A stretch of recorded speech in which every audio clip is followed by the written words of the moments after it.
Just to recap, or just to at least input my thoughts as well. So I'm on the part of the teaching and research, so at least now have a better understanding of what each sector can do.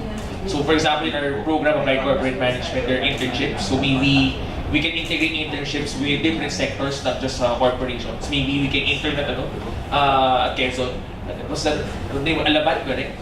For example, we can send students to Alabat, Quezon for understanding how LGUs can not just be policymakers or involved with local governance, but rather they can be as enterprises as well. So I think we have an understanding. So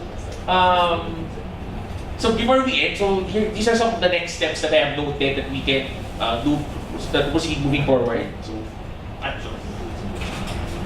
Thank you. So the next step so far is as suggested by Dr. Ben, is to map the definitions of social enterprise and social entrepreneurship across different contexts. So at least you have an appreciation of how we can help each other in a sense. On our end, we want to consolidate the roundtable discussions network in terms of contact details. So in case you have other activities that we will have activities to follow up. We can collaborate more closely. Especially as Sir Tony mentioned, we have the July Philippine Social Enterprise Month. So maybe we can use the next months to come up with events that can consolidate our efforts. And as mentioned also by Dr. Ben, is to rethink all of our activities and make sure that it's still aligned with the Constitution. So are there other next steps that you think we should include formally in this documentation? So far. Or if you have ideas, for example, if you're still thinking about your ideas, you can just email me so that I'll try to discuss with the team what's the best way to manage this. Will we manage this digitally? Will we manage this with continuing roundtable discussions? But of course, we know that we're all very busy in our different spaces. So maybe Facebook group if it's possible for us, or other mechanisms perhaps for that. But at the very least, we'll consolidate the network's contact details, then approach everyone for possible partnerships. So maybe siguro bababa on our homework. So let's be mindful siguro of our spaces. Then as we think about our spaces, let us try to think what others have told in this particular roundtable discussion. Although we have not really come up with a solid agenda for teaching, practice, research, and policy making, at least we are now more aware of where we stand and how we can influence other spaces. So that if ever we have ideas, we can organically collaborate with each other. So I think that's one of the most important things that we have accomplished. Understanding how we can organically collaborate with each other. Right? So, we're inspired. And be inspired where the stories of Jella, where the stories of Ms. Evelyn, Alabat Quezon, and of course, all of the initiatives in the different sectors.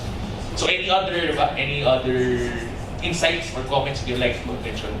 Before I invite everyone to proceed in front, then we have the picture. Dito na lang. Dito pa sa side with our, amazing state. Yes. No, just very, very quickly, because I realize that a lot of you are in the social entrepreneurship area. I'm coming from the disasters literature. I look at the role of private actors, that means grassroots, entrepreneurs, corporate players, in creating a more resilient space or a more resilient country. And tomorrow, we're going to have a roundtable discussion as well.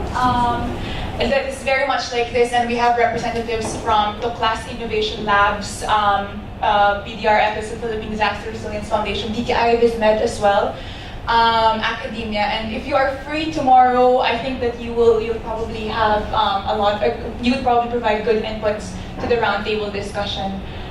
It's at 10:30 tomorrow morning here. Food is better. I can provide compliments. I have to say that. But I just think that sustainability, social entrepreneurship, and ultimately disaster resilience, they all have some commonalities that we could probably collaborate on together as well. Thank you, Patrick, for everyone. Siguro my last question, how do you think, some suggestions, how do you think can we sustain this communication? Given na we are busy in our own spaces, would the digital platform work? I move for FB group. Anyway, so in posting, anyone can just go if they want. So, I'll just I'll ask for your email address that you use for Facebook so I can search you, I can stalk you, we can join together happily in Facebook siguro. I just route this particular figure. Private naman yun eh. Yes, you can make it private and secret. Alright, so before some people go, let's have a picture. So, paano ba sir may lang ating choreography? Dito na lang. So, please answer to this side so we can include the picture of our famous stage and back is there.